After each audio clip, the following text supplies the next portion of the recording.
దేవుని యొక్క వాక్యం నుండి మనం ధ్యానం చేయబోతున్నాం. చాలా జాగ్రత్తగా దేవుని మాటలు అందరూ కూడా గ్రహించవలసిందిగా ప్రేమపూర్వకంగా మిమ్మల్ని అందరినీ ఆహ్వానిస్తున్నాను. రైట్, నేను వాక్యం చెప్పే ముందు ఒక ప్రశ్న అడిగినాను మిమ్మల్ని.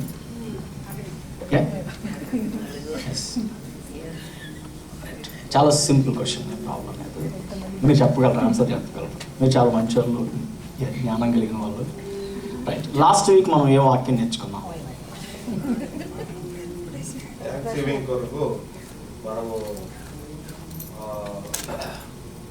ఉత్తమమైన దాన్ని దేవుడు ఏంటి తెలియజేశాడు అనేది 3 విషయాల గురించి మనం ధ్యానం చేశాము. చెప్పారు, బాగా చెప్పారు. ప్రవీణ్ గారు ఆల్రెడీ ట్రాక్లో ఉన్నారు కాబట్టి ఆ ఒకటి ఏంటి? ఫస్ట్ పాయింట్ ఏంటి? 3 విషయాలు అన్నారు. ఒకటి న్యాయంగా నడుచుకోవడం. సరే, దానికంటే ముందు ఇంకొక చిన్న క్వశ్చన్ అండి. ఎంతమంది లాస్ట్ వీక్ వచ్చారు అని? Right, very good. మీరు వచ్చిన వాళ్ళందరూ బట్టి దేవుని స్తోత్రం కలిగిన కాక మంచి వాళ్ళు మీరు. రైట్, రానోళ్ళు ఎక్స్క్యూజ్. మీరు రానోళ్ళు కూడా అవకాశం ఉన్నప్పుడు మన వెబ్సైట్ చూస్తే మీకు మెసేజ్ అన్నీ దొరుకుతాయి. Very good. So first point చెప్పండి. యాక్ట్ జస్ట్లీ, కదండి, న్యాయముగా నడుచుకోవాలి. నెంబర్ 2, లవ్ మర్సీ, కనికరాన్ని ప్రేమించాలి. Number 3, walk with God humbly. Right, దేవునితో దీన మనసు కలిగి నడుచుకో. ఇదే కదా యెహోవా మిమ్ములను కోరుకొనుచున్నాడు, అడుగుచున్నాడు. అది నిజమైన స్తుతి ధూపార్తి. స్తుతి అంటే ఏదో మనం నోటితో చెప్పడం మాత్రమే కాకుండా దేవునికి నిజమైన స్తుతి మనం అర్పించాలంటే న్యాయముగా నడుచుకుంటూ తగ్గించుకుని ప్రేమతో దేవునిలో కనుక ముందుకు వెళ్తే అప్పుడు మనం నిజమైన స్తుతి ధూపార్తిని ప్రభుకి ఆపాదిస్తున్నాం అన్నట్లుగా మనం నేర్చుకున్నాం.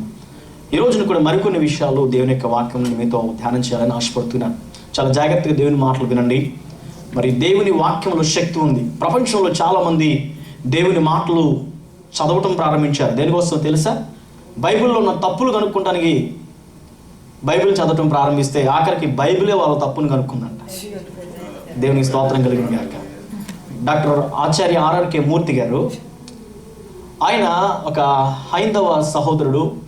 బైబిల్లో అందరూ బైబిల్ చదువుతున్నారు, బైబిల్లో ఏముంటుంది, బైబిల్లో తప్పులు కనుక్కుందాం, ప్రపంచానికి బైబిల్ యొక్క తప్పులు కనుక్కుని పరిచయం చేద్దామని ఆచార్య ఆర్ఆర్కే మూర్తి గారు బైబిల్లో ఉన్న తప్పులు వెదటం మొదలు పెడితే ఆఖరి బైబిల్ అంతా కంప్లీట్ అయ్యేసరికి ఆయన రక్షణ పొంది, మారు మనసు పొంది సేవ చేయడం ప్రారంభించాడు. దేవుని స్తోత్రం కలిగిన గాక.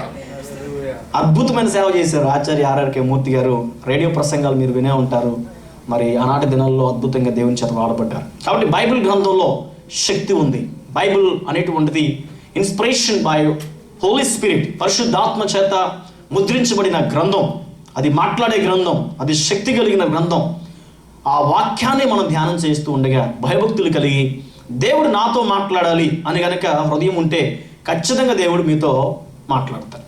ఒక చిన్నపిల్లవాడు ఉన్నాడు అనుకోండి, వాడు అలాగే కూర్చుని ఉంటే ఎవరు కూడా ముద్ర. ఆ 6 నెలల్లో లేకపోతే సంవత్సరం అయిన తర్వాత ఎప్పుడు లేపిస్తే నడుస్తాడు? ఎప్పుడండి? సంవత్సరమా? 9 నెలలకు నడుస్తాడు కదా. ప్రవీణ్ గారికి 2 బిడ్డలు ఉన్నారు, అందుని బట్టి త్వరగా చెప్పాడు. దేవుని స్తోత్రం కలిగిన కాక చెప్పండి అందరూ హల్లెలూయా. రైట్, సో మరి ఆ చిన్న పిల్లవాడు ఆ లేసే టైంలో ఏం చేస్తాడు? డాడీ డాడీ అని చేతులు పెట్టి పైకి చూపిస్తూ ఉంటుంటే అప్పుడు డాడీకి మమ్మీకి ఎక్కడ లేని ఉత్సాహం వస్తూ ఉంటుంది. చేతులు పట్టుకుని నిదానంగా నడిపిస్తూ ఉంటారు కదండి. ఆ అడుగులో అడుగు వేయించుకుంటా నడువని మమ్మీ డాడీ ప్రక్కన పెట్టుకుని నడిపిస్తూ ఉంటారు. అదే నేను నడవను, నేను ఎక్కడే కూర్చుంటాను, 2 చేతులు కాళ్ళు ముడుచుకున్నట్టు కూర్చున్నాడు అనుకోండి, ఎవరికైనా ఇష్టం ఉంటుందా? నువ్వు అట్టే కూర్చో అంటారు. సో ఎవరైనా ఇంట్రెస్ట్గా ఉంటే ఖచ్చితంగా నడిపించడానికి ప్రయత్నం చేస్తూ ఉంటాం. చూడండి ప్రభునందు ప్రియులారా, దేవుని వాక్యం వినాలనేటువంటి తపన మనలో ఉంటే ఖచ్చితంగా ఆ వాక్య అనేటువంటి ఆ తృష్ణ ద్వారా దేవుడు మనతో మాట్లాడతాడు. ఒక్క మాట మాట్లాడితే చాలు. దేవునికి స్తోత్రం కలిగిన గాక.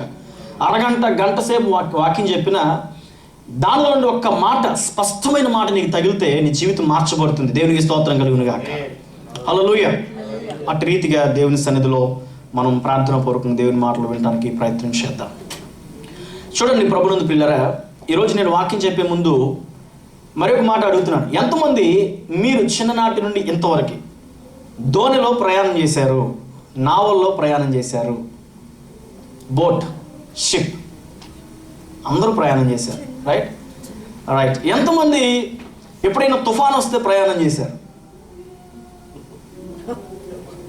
ఎప్పుడైనా తుఫాను వచ్చినా, లేకపోతే గాలి తుఫాను పెద్ద అలలు వచ్చేసినప్పుడు మీరు కరెక్ట్గా సముద్రంలో ఉన్నారు, లేకపోతే ఒక పెద్ద నదిలో ఉన్నారు, అలాంటి సిచ్యువేషన్స్ ఎవరికైనా ఉన్నాయా? ప్రయాణం చేస్తే అట్లా ప్రయాణం చేస్తే కానీ ఉన్నారు అట్లా ఉన్నవాళ్ళు. ఈ రోజున మనం నేర్చుకోబోయే మాటలు కూడా అవే. దేవునికి స్తోత్రం కలుగును గాక. ప్రవీణ్ గారు చెప్పారు అలా ప్రయాణం చేస్తే ఉండరు అని చెప్పేసి, దానికి ఆన్సర్ లాస్ట్లో ఇస్తాను నేను. రైట్, దేవునికి స్తోత్రం కలుగును గాక. హల్లెలూయా. మరి మీకు హల్లెలూయా, హల్లెలూయా. అలాంటి సిచ్యువేషన్స్ కనుక ఉంటే ప్రవీణ్ గారు చెప్పినట్లుగానే చాలా డేంజరస్ సిచ్యువేషన్స్. అలాంటి పరిస్థితులు గుండా వెళ్ళటం నిజంగా మరి మరణంతో పోరాడి బయటికి రావటమే. అలాంటి సందర్భాలను ఈ రోజున మీతో పరిచయం చేయాలని ఆశపడుతున్నాను. గడిచిన వారంలో నేను ప్రార్థన చేస్తున్నప్పుడు సంఘానికి ఏ మాటలు అందించాలని దేవుని సన్నిధిలో మోకరించినప్పుడు దేవుడు నాకు ఇచ్చినటువంటి తలంపును ఈ మధ్యాహ్న కాల సమయంలో మీతో పంచుకోవాలని ఆశపడుతున్నాను.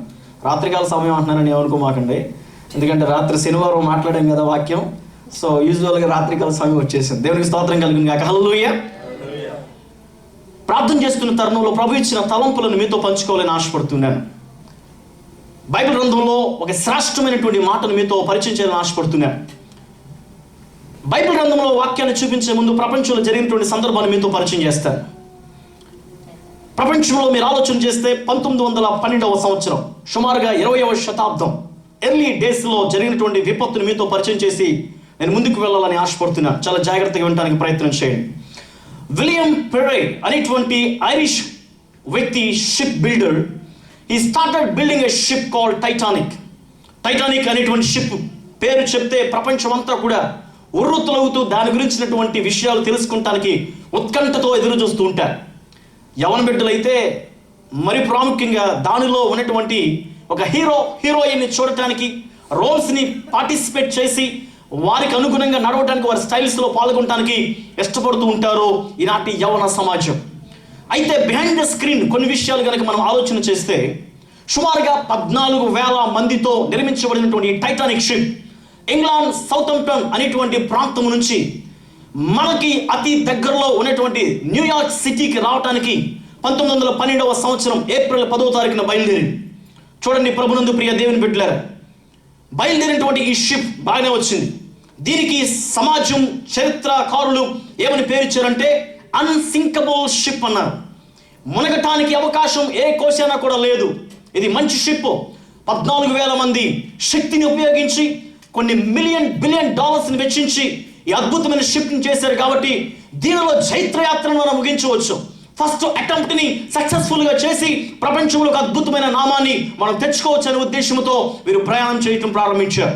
చరిత్రకారులు ఉన్నారు, ఆర్కియాలజిస్టులు ఉన్నారు, సైంటిస్టులు ఉన్నారు, గొప్ప గొప్ప మేధావులు ఉన్నారు, జ్ఞానం కలిగిన పండితులు ఉన్నారు, అనేక మంది కెప్టెన్స్ని దానిలో పెట్టారు. సుమారుగా 800 మంది కంటే పైగా క్రూ మెంబర్స్ ఉన్నారు. 2,200 మందితో ప్రయాణమైనటువంటి ఈ షిప్ ఒక్కసారిగా అతి దగ్గరలో న్యూయార్క్ పరిసర ప్రాంతాలకు వస్తున్న తరుణాలలో మధ్యలో ఐస్ బర్గ్స్ని చూసింది. అది ఢీకొట్టాల్సిన పరిస్థితి వచ్చింది.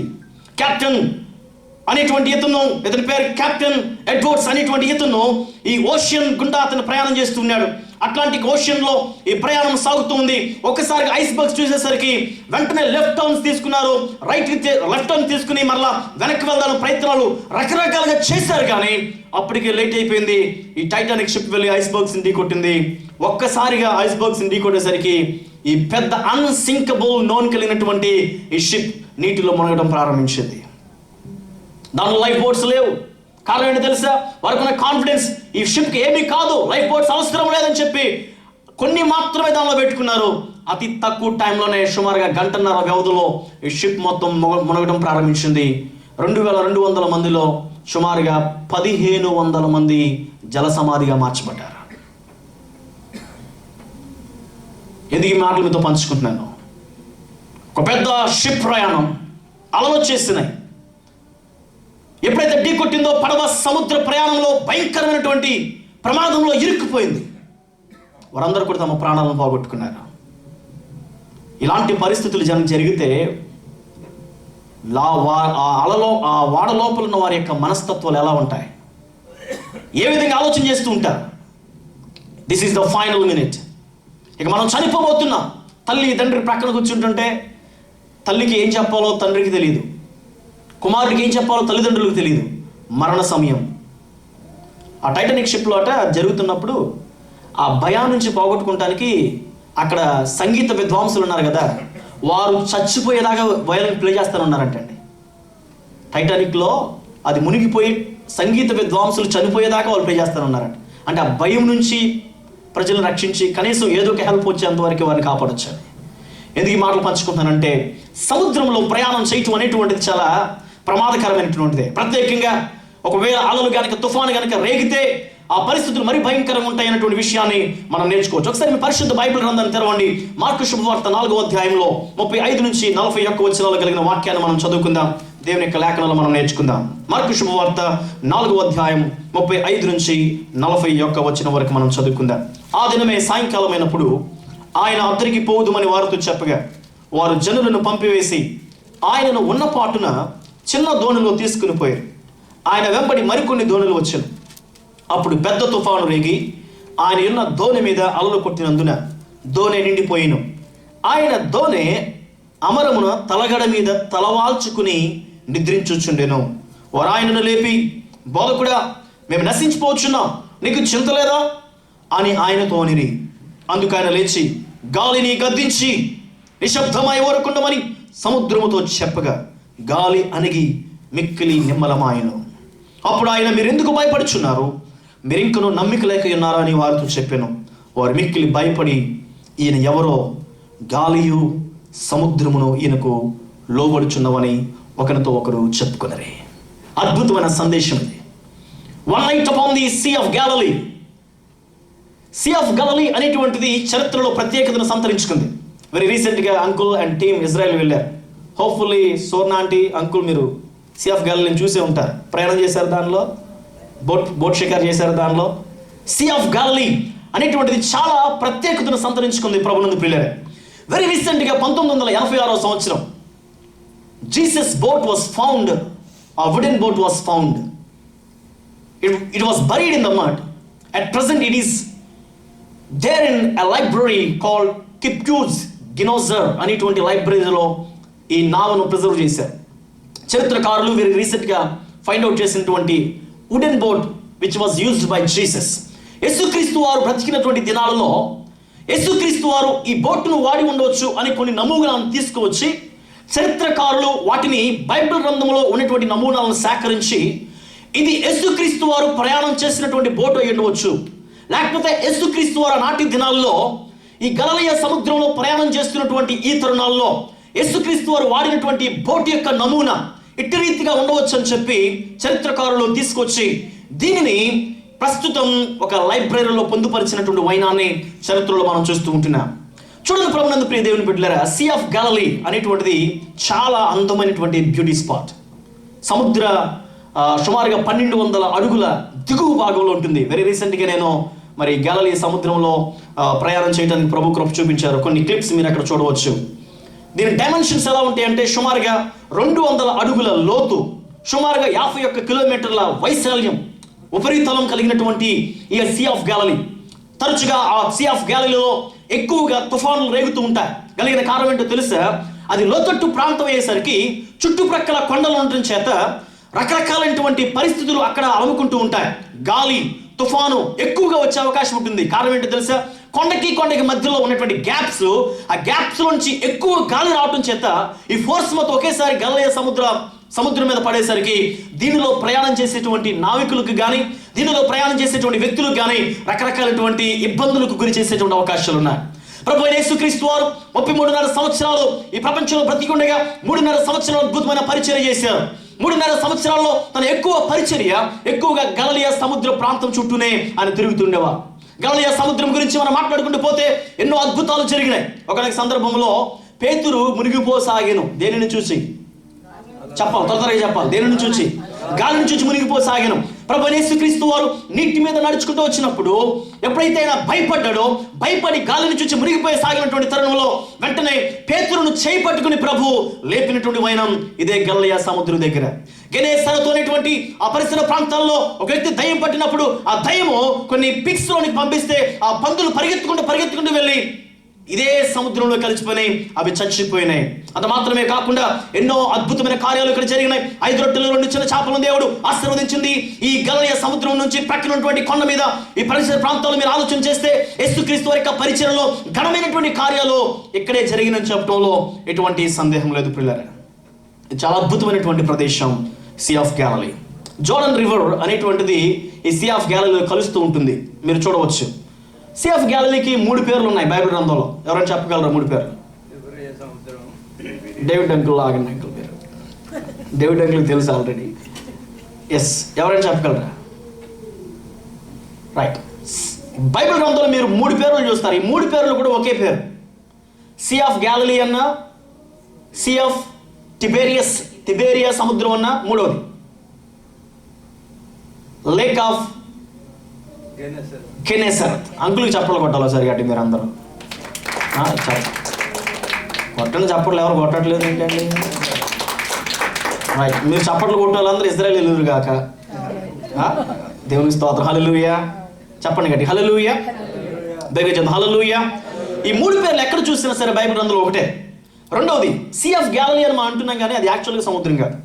అది ఇట్స్ ఎ లేక్, సరస్సు అన్నారు. మరి ఎందుకు సముద్రం అన్నారు అంటే డిక్షనరీ ప్రకారం మనం ఆలోచన చేస్తే సీని 2 రకాలుగా పిలుస్తారు. ఒకటి, ఉప్పు నీటితో సాంద్రత కలిగి ఎక్కువ ఉపరితలం కలిగినటువంటి ప్రదేశాన్ని కూడా సీ అంటారు. నెంబర్ 2, మంచినీరు కలిగినటువంటి ఒక ప్రాంతాన్ని కూడా సీ అంటారని కొన్ని డిక్షనరీస్ చెప్తూ ఉంటాయి. అది పక్కన పెడితే ఒకసారి చారిత్రాత్మకంగా మనం ఆలోచన చేస్తే సీ ఆఫ్ గ్యాలిలీని కనుక ఎవరైనా సరే తమ 2 కళ్ళతో ఒకసారి అలా చూస్తే చివరి భాగం కనిపించదు. It's like almost a sea. అంటే ఇది సముద్రాన్ని తలపించేటువంటి విధంగా ఉంటుంది కాబట్టి దీన్ని సీ ఆఫ్ గ్యాలిలీ అన్నారు. దేవునికి స్తోత్రం కలుగును గాక. చెప్పాలి గట్టి హల్లెలూయా. మరి దగ్గరికి చెప్తాం హల్లెలూయా. సీ ఆఫ్ గ్యాలిలీలో ఉన్నటువంటి నీరు చాలా తీయగా ఉంటాయి, చాలా టేస్టీ వాటర్. వెళ్ళిన వాళ్ళందరూ బాటిల్స్ తెచ్చుకుంటూ ఉంటారు చాలా మంది. Right, very good. So sea of గ్యాలిలీలో ఉన్నటువంటి వాటర్ చాలా రుచికరమైనటువంటి వాటర్. జోర్డన్ రివర్ అక్కడ ఉంటుంది. అక్కడ వెళ్ళిన వాళ్ళందరూ కూడా పీటర్ ఫిష్ అని చెప్పి అక్కడ తింటూ ఉంటారు. రైట్, అందరూ చాలా రుచికరమైనటువంటి పీటర్ ఫిష్ సుమారుగా $20 to $25. అంకుల్ తిన్నారా మీరు? ఎలా ఉంది? బాగుందా? రైట్. దానికి ఉన్న ప్రత్యేకత ఏంటంటే చక్కగా ఫ్రెష్ ఫిష్ పట్టడం, దాన్ని పులుసులు తీయటం, ఉప్పు కారం పెట్టడం, నూనెలో పెట్టడం. దాన్ని $25 అమ్ముతారు. చాలా expensive but tasty food. Israel వెళ్ళిన వాళ్ళు ఎవరు కూడా ఈ ఫిష్ తినకుండా రారు. సో మీరు కూడా వెళ్ళినప్పుడు మర్చిపోమాకండి, పీటర్ ఫిష్ దాని పేరు. దాన్ని తినండి రండి. సో అంటే తింటేనే పాస్టర్ గారు పరలోకానికి వెళ్తానా? అది కాదు నా ఉద్దేశం. మీరు తినకపోయినా పరలోకానికి వెళ్తా, కానీ వెళ్ళారు కాబట్టి తినరా. దేవుని స్తోత్రం కలుగునుగా. కొంతమంది అంటారు పాస్టర్ గారు వాక్యం చెప్పేటప్పుడు అది తినాలన్నారంటే, తినాలంటే మంచిది తింటే. దేవునికి స్తోత్రం కలుగునుగా. హల్లెలూయా చెప్పండి గట్టి హల్లెలూయా. మరి ఇక్కడ చెప్తా హల్లెలూయా. చూడండి ప్రభునందు ప్రియ దేవుని బిడ్డలారా, ఎలాంటి వ్యూస్ కలిగినటువంటి ఈ పరిసర ప్రాంతాల్లో ప్రభు అయిన యేసుక్రీస్తు వారు తన శిష్యులతో కలిసి ప్రయాణం చేయడం ప్రారంభించారు. గలిలయ సముద్రం మీద ప్రయాణం చేస్తున్నారు. సాక్షాత్ యేసుక్రీస్తు వారు తన శిష్యులతో కలిసి ప్రారంభమై ఆయన చెప్పిన మాట ఏంటో తెలుసా? అద్దరికి పోదుము రండి అని చెప్పి గలిలయ సముద్రంలో వారు ప్రయాణం చేయడం ప్రారంభించారు. ప్రభునందు ప్రియులారా, అక్కడ అనుభవం, అక్కడ జరిగిన 3 అనుభవాలను నేను ఈరోజు మీతో పంచుకుని నేను ముగిస్తాను. అంకుల్ ఒక అనుభవం చెప్పారు, అందులో ఆ అనుభవానికి నేను అటాచ్ చేయాలని ఆశపడుతున్నాను. It's kind of inspired by the holy spirit. ఈరోజు నేను ఏం చెప్పబోతున్నానో దేవుడు అంకుల్తో ఆల్రెడీ మాట్లాడారు. ఆయన ఏం చెప్పబోతున్నారు ఆయన చెప్పారు. దానికి నేను అనుసంధానంగా ఈరోజు మనం నేర్చుకోబోతున్నాం. చూడండి ప్రభునందు ప్రియ దేవుని బిడ్డలారా, 3 అనుభవాలు. ఆ రాత్రికాల సమయంలో వారు ప్రయాణం చేస్తున్నప్పుడు జరిగిన 3 అనుభవాలు. It was a night of great dangers. ఆ రాత్రి ఎలా మార్చబడింది అంటే అపాయకరమైన రాత్రిగా మార్చబడింది ప్రియుల. భయంకరమైనటువంటి తుఫాను వచ్చింది. ఒకసారి చూద్దాం. మార్కు శుభవార్తలో 4వ అధ్యాయంలో 35, 36, 37 వచ్చిన. ఆ దినమే సాయంకాలం అయినప్పుడు ఆయన అద్దరికి పోదుమని వారితో చెప్పగా వారు జనులను పంపివేసి ఆయనను ఉన్న పాటున చిన్న దోణులను తీసుకుని పోయిరి. ఆయన వెంబడి మరికొన్ని దోణులు వచ్చెను. అప్పుడు పెద్ద తుఫాను రేగి ఆయన ఉన్న దోణి మీద అలలు కొట్టినందున దోణె నిండిపోయిను. ఏమొచ్చిందని చెప్పండి? ఏమొచ్చిందంట? పెద్ద తుఫాను రేగి ఆ తర్వాత అలలు చేత. తెలుగు బైబిల్స్ ఎంతమంది దగ్గర ఉన్నాయండి? ఒకసారి మీకు తెలుగు బైబిల్స్ చూపించండి. తెలుగు బైబిల్స్ తెచ్చుకోండి, మీకు ఆశీర్వాదం. దేవుని స్తోత్రం కలుగును గాక. బైబిల్స్ ఉన్నవారు, తెలుగు బైబిల్స్ ఉన్నవారు, ప్రత్యేకంగా మాన్యువల్ బైబిల్ ఉన్నవారు తెచ్చుకోవడానికి ప్రయత్నం చేద్దాం. రైట్. సో అఫ్ కోర్స్ ఒకవేళ ఈ బైబిల్స్ ఉంటే మీకు మంచిదే. బట్ ఒకవేళ if you still have Telugu Bible with you, please carry the Bible carry చేయటం చాలా ఆశీర్వాదం, దేవునికి స్తోత్రం కలుగును గాక. సో కాబట్టి బైబిల్ గ్రంథాన్ని చదవాలి, చూడాలి, రెఫరెన్స్లు చెప్పినప్పుడు తీయటానికి ప్రయత్నం చేయాలి. వెరీ గుడ్, అది మంచి అలవాటు. చూడండి ప్రభునందు ప్రియ దేవుని బిడ్డలారా, తుఫాను వచ్చింది, అలలు రేగింది, అలలు రేగి ఆ నావని కొట్టినందున నీరన్నీ కూడా ఎక్కడికి వెళ్ళిపోయినాయి? నావలోనికి వెళ్ళిపోయినాయి. ఎప్పుడైతే నావలోనికి వెళ్ళిందో ఆ దోణె నిండిపోయినో, నీటి చేత నిండిపోయినో. It was a night of great dangers. ఒక ప్రక్కన యేసుక్రీస్తు వారు ఉన్నారు, శిష్యులు ప్రయాణం చేస్తూనే ఉన్నారు. కానీ ఈ తుఫాను రావడం చేత, భయంకరమైనటువంటి అలలు కొట్టినందున నీటి చేత దోణె నిండిపోయింది. ఆల్ ఆఫ్ సడన్గా అలలు వచ్చేసి ఏం చేయాలో అర్థం కాని పరిస్థితుల్లో ఉన్నారు శిష్యులైన వారు. క్రైస్తవ సంఘాలలో మనం ఆలోచన చేస్తే చాలా సందర్భాలు ఎలాంటి అనుభవాలు మనకు ఎదురవుతూ ఉంటాయి. జీవితం అనేటువంటిది ఒక నావ ప్రయాణం. ఈ నావ అనేటువంటి జీవితంలో మనం ప్రయాణం చేస్తున్నటువంటి తరుణంలో రకరకాలైనటువంటి తుఫానులు వస్తూ ఉంటాయి, రకరకాలైనటువంటి ఆటుపోటులు వస్తూ ఉంటాయి, రకరకాలైనటువంటి గాలి అలసటలు వస్తూ ఉంటాయి, రకరకాల సునామీలు వస్తూ ఉంటాయి. ఈరోజున ప్రభు నేర్పించేటువంటి పాఠాలు it was a night of great dangers. నీ జీవిత నావను ప్రయాణం చేస్తున్నటువంటి తరుణాల్లో ఇలాంటి గాలి చేత కొట్టుమిట్లాడేటువంటి పరిస్థితులు ప్రతి ఒక్క జీవితానికి తప్పకుండా వస్తాయి. ఈ నావలో ఎవరెవరు ఉన్నారు చెప్పండి ఒకసారి. యేసుక్రీస్తు వారు ఉన్నారు, ఇంకా యేసుక్రీస్తు వారు ఉన్నారు, మరియు శిష్యులు ఉన్నారు. వారు ఉన్నప్పుడు కూడా ఏమొచ్చింది చెప్పాలి. వారు ఉన్నప్పుడు కూడా తుఫాన్ వచ్చింది. ప్రతి క్రైస్తవ జీవితంలో కూడా తుఫాన్లు ఉంటాయి. ఈరోజు మనం నేర్చుకున్న మాట అదే. మార అనుభవాలను దేవుడు మధురముగా మార్చగలడు. దేవుడు పరిస్థితులను చక్కదిద్దగలడు. ఏ పరిస్థితులు గుండా మనం వెళ్ళినా సరే దేవుని కోసం నమ్మకంగా నిలబడగలిగితే, విధేయతతో దేవుని సన్నిధిలో ఉండగలిగితే, నమ్మకంగా యథార్థంగా దేవుని మాటలను తూచా చెప్పకుండా పాటించగలిగితే ఖచ్చితంగా దేవుడు మార అనుభవాలను మధురముగా మార్చగలిగిన దేవుడు. దేవునికి స్తోత్రం కలుగును గాక. మరి మీకు చెప్తాం హల్లెలూయా. మార అనుభవం మధురముగా మార్చగలవు నీవు, మహోన్నతుడా, నీ కృపలో నేను నివసించుట నా జీవిత ధన్యతయున్నది. మహోన్నతుడా, మహోన్నతుడా, మహోన్నతుడా, మహోన్నతుడా.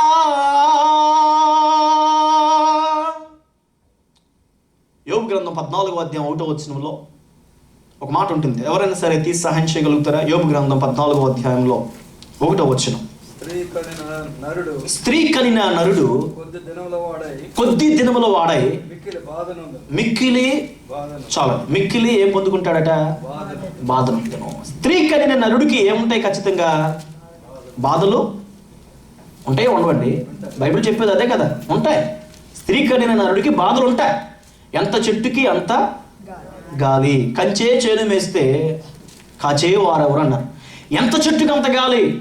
ఏ మనిషికైనా సరే కొన్ని బాధలు ఉంటాయి, సమస్యలు ఉంటాయి, కొన్ని తుఫానులు ఉంటాయి.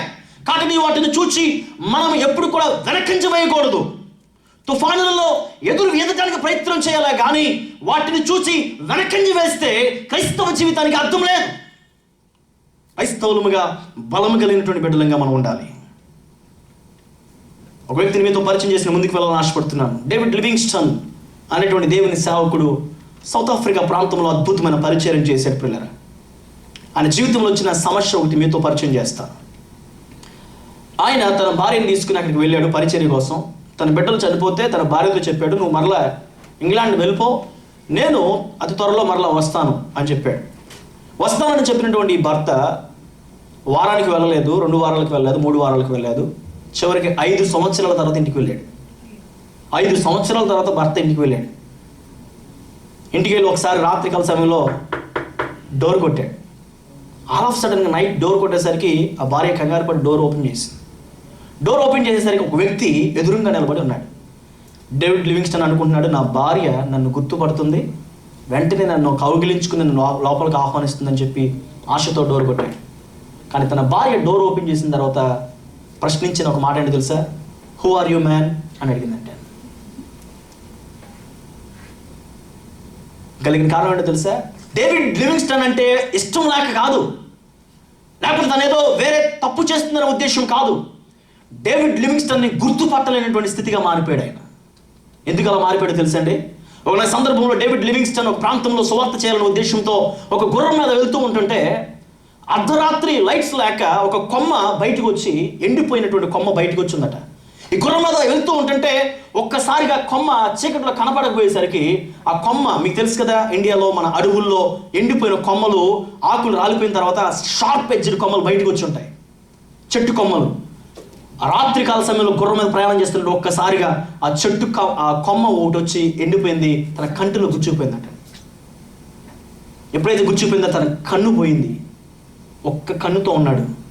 కనీసం సొంత భార్య గుర్తుపట్టని పరిస్థితులు అయిపోయింది. Who are you? He gave an answer. I am David Livingston. I am your beloved husband. తన సొంత భర్త భార్యకి అడ్రస్ చేసుకోవాల్సిన పరిస్థితులు వచ్చినాయి. ఎందుకు ఈ మాటల మీద పంచుకున్నాను తెలుసా? డేవిడ్ లివింగ్స్టన్కి దెబ్బ తగిలిన తర్వాత, కన్ను పోయిన తర్వాత, నాకు అపకీర్తి వచ్చింది, నేను నాశనం అయిపోయాను, కుటుంబం దూరంగా ఉంది, పిల్లలను విడిచిపెట్టాను, నేను ఎందుకు పరిచయం చేయాలి, ఎందుకు నేను దేవుణ్ణి ఉండాలి, ఎందుకు నేను దేవుణ్ణి నమ్ముకోవాలి, ఎందుకు సువార్తను ప్రకటించాలని డేవిడ్ లివింగ్స్టన్ ఏనాడు కూడా తన ఇంటికి ప్రయాణం వెళ్ళదు. కానీ తన టాస్క్ను ముగించుకున్న తర్వాత మాత్రమే తన భార్య దగ్గరికి వెళ్ళి పిల్లలతో కలిసి సంతోషాన్ని అనుభవించాడు. అందరూ చప్పట్లు కొట్టి ప్రాణమై పంచుకుందాం బిగ్గరగా. దేవుని నమ్ముకున్నటువంటి బిడ్డలముగా నీ జీవితంలో ఎన్ని శోధనలు, షిరుకులు, ఇబ్బందులు ఎదురొచ్చినా సరే దేవుని కోసం నువ్వు నమ్మకంగా నిలబడాలి. అది నిజమైన క్రైస్తవ జీవితం. It was a night of great dangers.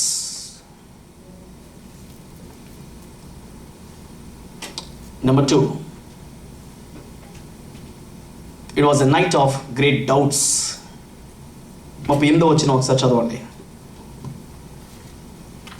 ఆయన దోనె అమరమున తలగడ మీద తలవాల్చుకొని నిద్రించుచుండెను. వారాయనను లేపి, బోధకుడా, మేము నశించిపోచున్నాము, నీకు చింత లేదా అని ఆయనతో అనిరే. అప్పుడు దాకా మంచి మీల్స్ తిన్నారు వీళ్ళు. ఎవరు?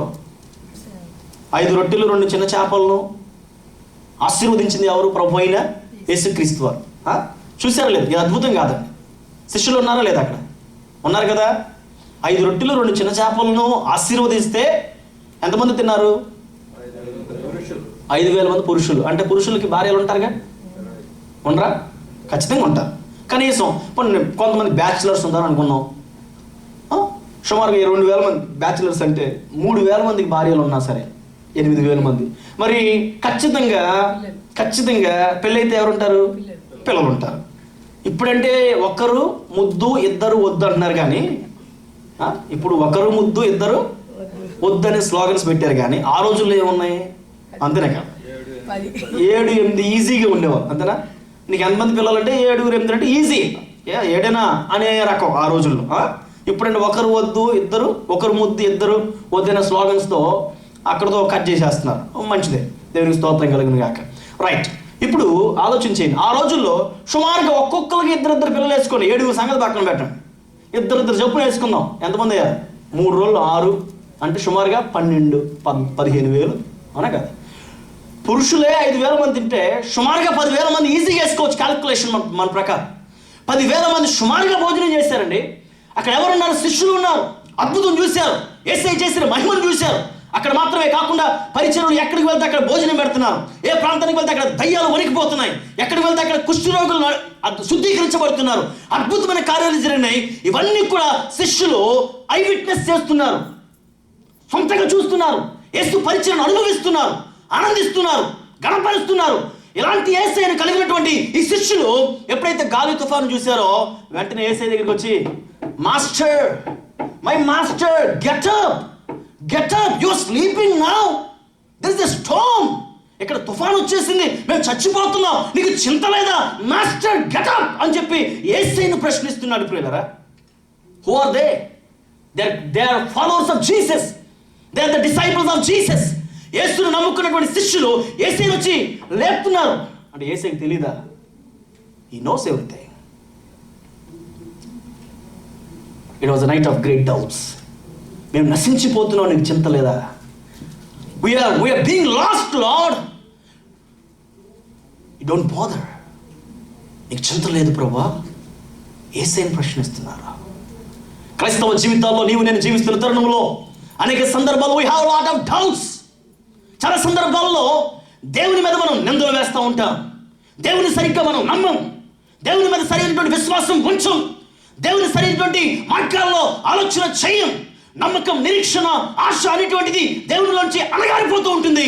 దేవుని యొక్క ఉద్దేశం ఏంటో తెలుసా? నా జీవితాల్లో నిజమైన విశ్వాసం బయటికి రావాలి. దేవునికి స్తోత్రం కలుగును గాక.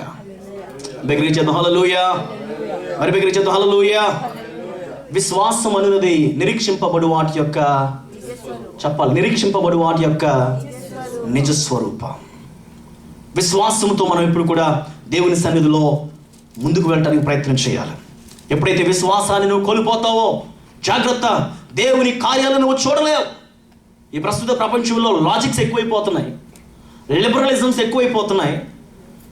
ఈ బేసిస్ మీద చాలామందికి దేవుని మీద అపనమ్మకం వచ్చేస్తుంది. ఎందుకు ఎథిస్టులు లెగుస్తున్నారో తెలుసా? నమ్మకం లేకే, సరైనటువంటి విశ్వాసం లేక, దేవుని మీద సరైనటువంటి ఏకాగ్రత లేకనే ఇలాంటి భయంకరమైనటువంటి పరిస్థితులు ఈ ప్రపంచంలో చోటు చేసుకుంటున్నాయి. అపనమ్మకము నీ జీవితంలో ఏ దారికైనా దారి తీస్తుంది. అపనమ్మకం ద్వారానే సాక్షాత్తు యేసయ్యనే ప్రశ్నించినట్టు అయినాలో బైబిల్ గ్రంథంలో మనం చూస్తూ ఉంటున్నాం. నమ్మకం, నిరీక్షణ, విశ్వాసం అనేటువంటిది ఖచ్చితంగా కావాలి. యేసయ్యను ప్రశ్నిస్తున్నారు, మేము నశించిపోతున్నాం, నీకు చింత లేదా?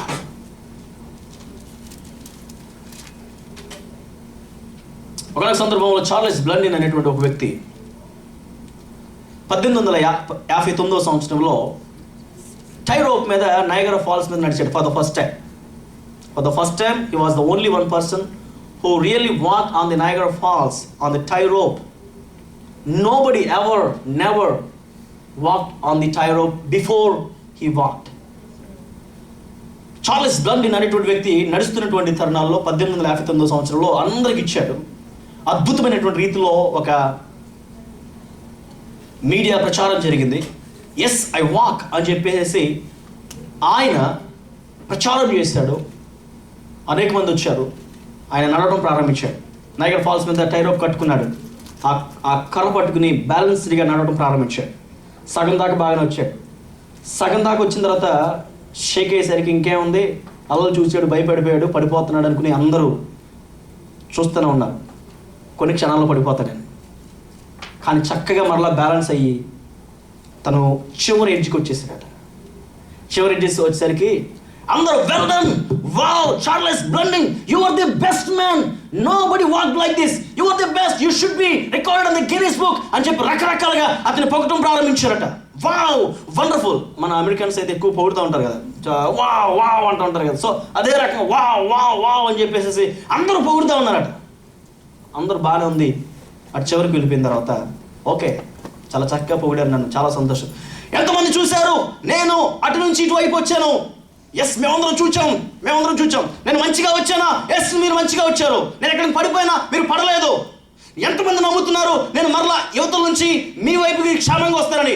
Yes we do believe you will come back very nicely, no problem అని చెప్పి అందరూ కూడా ఎంతూసియాజంగా చెప్తున్నారట. చివరికి అడిగిన ప్రశ్న, మీరు నిజంగా కనుక నమ్మితే మీలో ఎవరైనా సరే వచ్చి నా మెడ మీద ఎవరైనా కూర్చుంటారా? నేను మిమ్మల్ని క్యారీ చేసుకుంటా యువతల నుంచి యువతల వైపు వస్తానన్నాడట.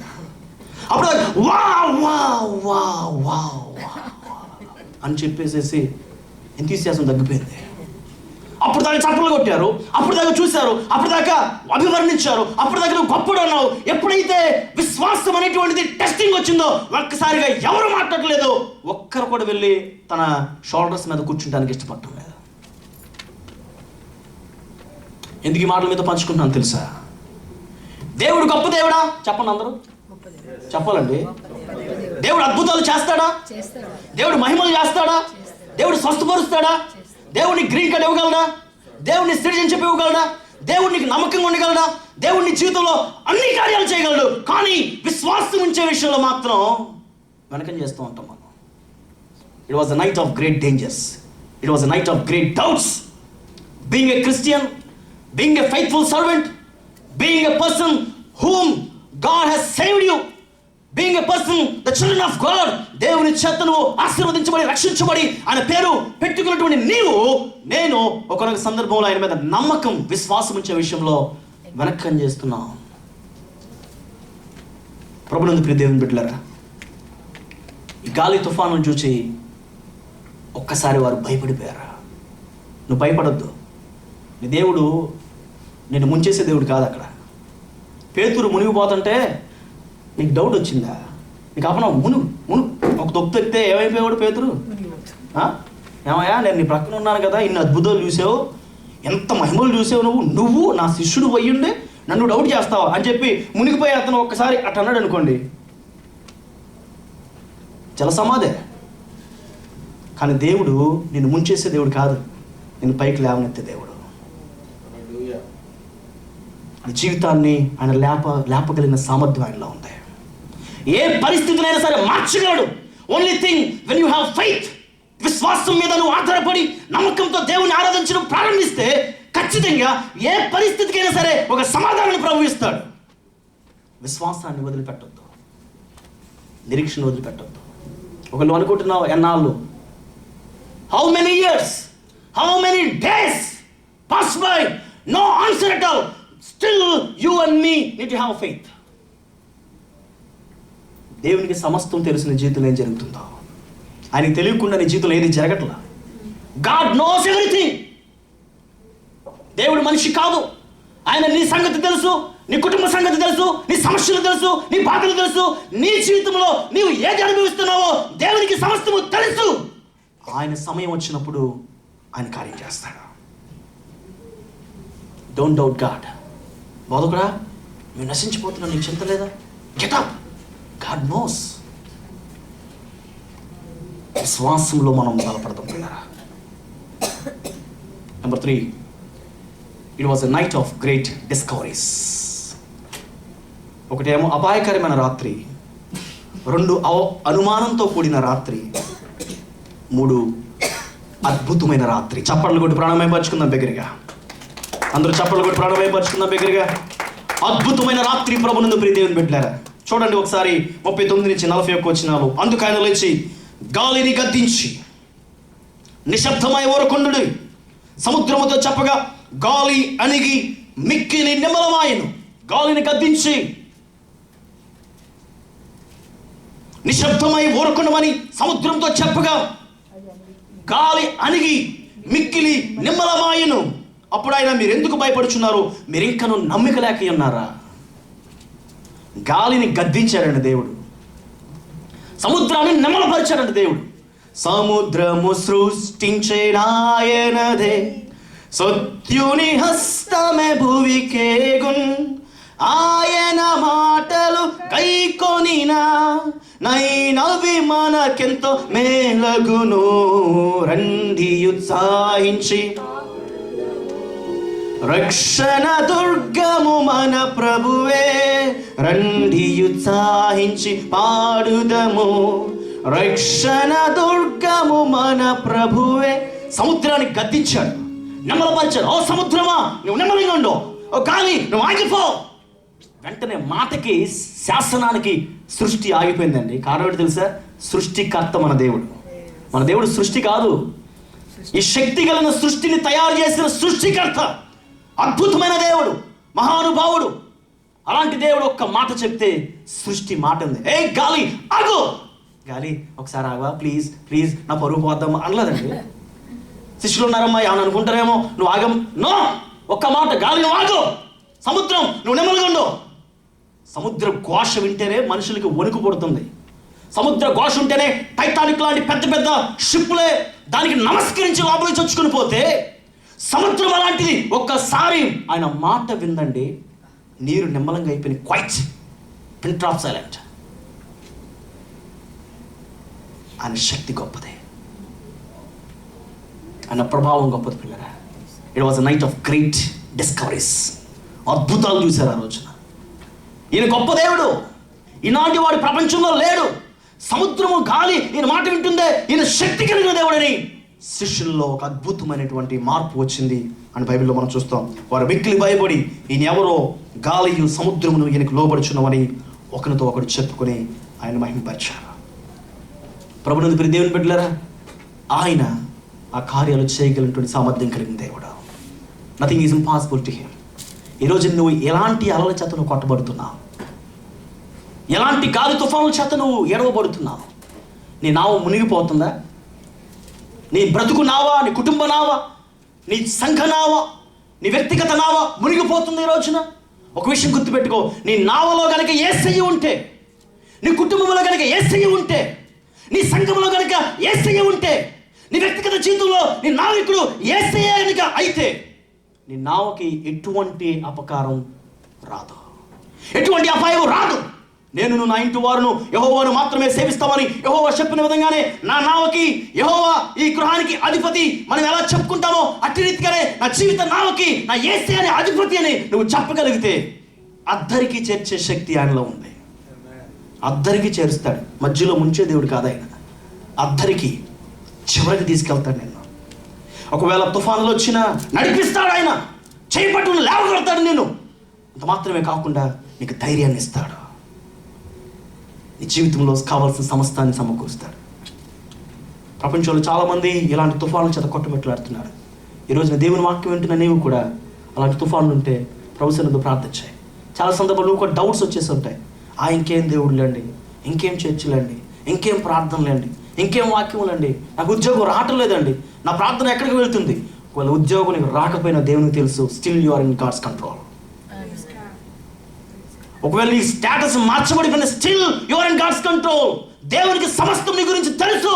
God has written your name in his diary. He looks at every day and then follow it every time he gives according with your needs. ప్రతి సమయంలో నీకు ప్రొవిజన్ చేయగలడు. మనం నమ్మకంగా, యథార్థతతో, విధేయతతో ఆయన మీద నిరీక్షణతో ఉంటే శిష్యులు చూసిన అద్భుతాలు నువ్వు అక్కడ చూస్తావు. తలలు వంచని కళ్ళు మూసుకుని ప్రార్థన చేసుకుందా. Yes, it was a night of great dangers. What kind of dangers that you have today? List it out. ప్రభా, ఈ అపాయము నన్ను వదలట్లేదయ్యా, ఈ తుఫాను నన్ను విడిచిపెట్టట్లేదయ్యా.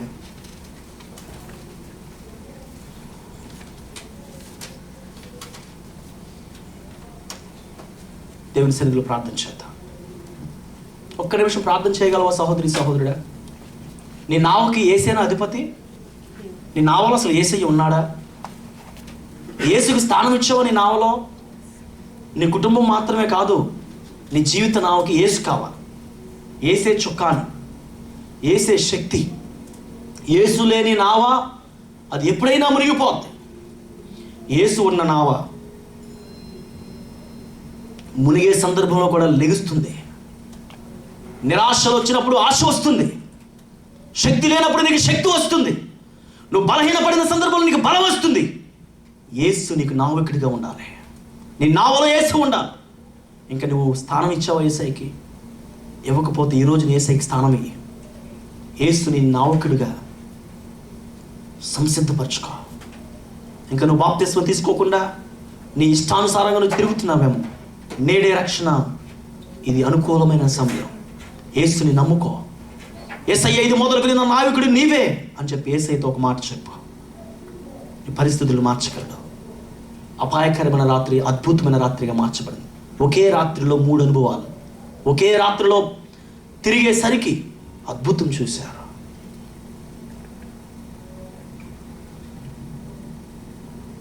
గాలి వానొచ్చే నడియేటిలోన నావ అల్లాడగా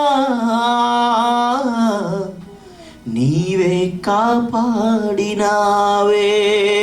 హోయ్, కంట చూడంగా గాలాగిపోయే మహిమ చూపించెనే,